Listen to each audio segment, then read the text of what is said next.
Welcome to Out of Touchstone, the film review series that relives the days when you'd go to the video store, browse the aisles for 30 minutes, and leave with a movie you'd already seen 10 times. We've reached the end of 1996 for Touchstone Pictures, the year that saw Touchstone release 10 films. It's been a year filled with forgotten releases, missed opportunities, and more channel surf ratings than Touchstone executives probably care to remember. After finally finding a hit with Ransom and quietly honoring a promise with The War at Home, Touchstone thought they had a surefire holiday hit to close out 1996. Formula seemed simple. Take one beloved Christmas classic, add two of the biggest stars on the planet, wrap it in holiday spirit, the Christmas miracle wouldn't be needed for box office success.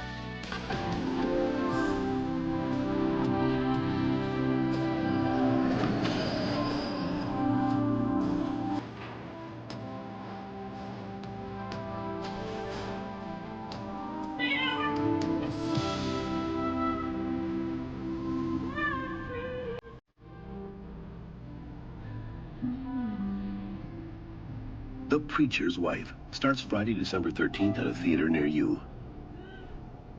For the first time in Out of Touchstone history, one star wagon just isn't enough.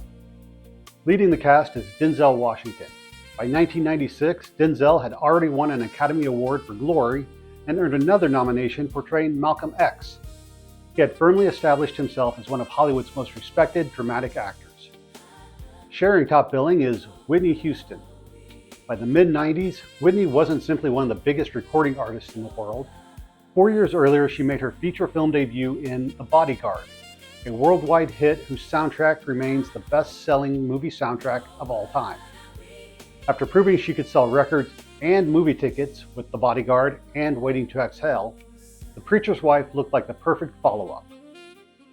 Rounding out the cast are Courtney B. Vance, Loretta Devine, Gregory Hines, and in a fun bit of casting, music superstar Lionel Richie.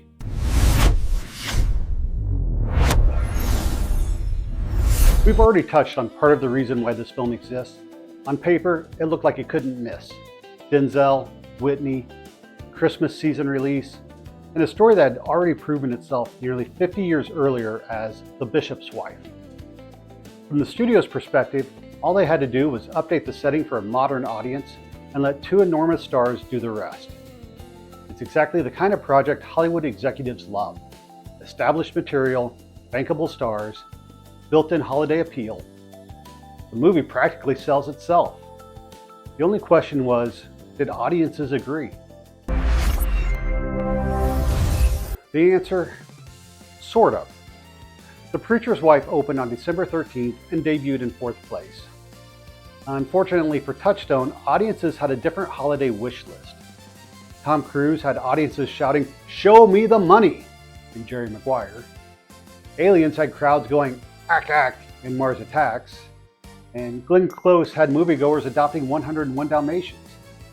Before long, holiday audiences would also discover Scream, Beavis and Butthead Do America, and John Travolta as Michael 30 years before Jafar wait, that's a different Michael. Films that provided bigger competition than initially expected when looking at the release schedule. The Preacher's Wife remained in the top 10 for about a month before finishing its theatrical run with just over $48 million. Respectable. But with a reported budget between $40 and $60 million, the film's box office performance was a lot like opening socks on Christmas morning. Not a bad gift, just not the one you were hoping for.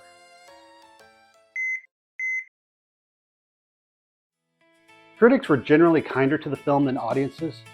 On Rotten Tomatoes, The Preacher's Wife holds a 60% score from critics, but only a 44% audience rating. Roger Ebert found himself among the supporters, giving the film 3 stars. He described it as, "The Preacher's Wife is a sweet and good-hearted comedy. I would have liked it with more punch and bite. It doesn't produce much tension, even though it generates much warmth and light." That pretty much sums up the film. Critics appreciated the warmth. Audiences just wanted a little more substance, maybe. Going into this film, I was hoping Touchstone would finish 1996 on a high note. Maybe an F5? Unfortunately, The Preacher's Wife never quite reaches those heights. But it's also not trying to. Sometimes a Christmas movie doesn't need to reinvent the genre. Sometimes it just needs to leave you feeling a little better than when you sat down. And for me, that's exactly what The Preacher's Wife accomplishes. It's charming, the performances are on point, and Whitney and Denzel have an easy chemistry that carries the film. Does it fully live up to the enormous expectations created by pairing two megastars together? Not quite, but it's still one of Touchstone's better offerings of 1996. So, for the Out of Touchstone rating, this is the definition of leave it on. That wraps up not only this episode, but Touchstone's 1996 theatrical slate. It wasn't the studio's strongest year. There were forgotten releases, missed opportunities, unexpected surprises, and one or two movies that deserved a better fate than they received. Still, every year has its winners and losers, which means it's finally time to hand out the Ronnie Awards.